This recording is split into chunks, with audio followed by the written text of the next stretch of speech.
Le journal des stratèges.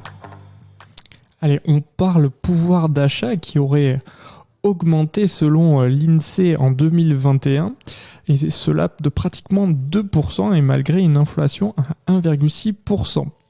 Et donc, c'est dû, selon eux, à la reprise économique, les baisses d'impôts et les aides versées en fin d'année par le gouvernement. Alors, le rebond du pouvoir d'achat aurait été tiré par la hausse de 4% du revenu disponible des ménages, dont la progression est allée croissante au fil de l'année, semble-t-il. Les prestations sociales ont rebondi fortement, donc plus 2,4%, et notamment, vous savez, avec le versement de l'indemnité inflation. Les impôts sur le revenu et le patrimoine sont en repli de moins 0,2%.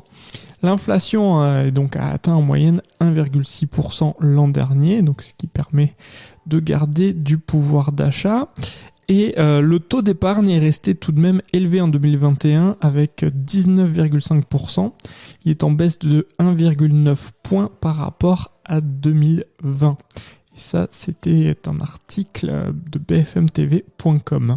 Si vous aimez cette revue de presse, vous pouvez vous abonner gratuitement à notre newsletter qui s'appelle La Lettre des Stratèges, LLDS, qui relate, et cela gratuitement, du lundi au vendredi, l'actualité économique, technologique, énergétique, mais aussi de l'hydrogène, et puis de tout ce qu'on trouvera super intéressant pour votre vie.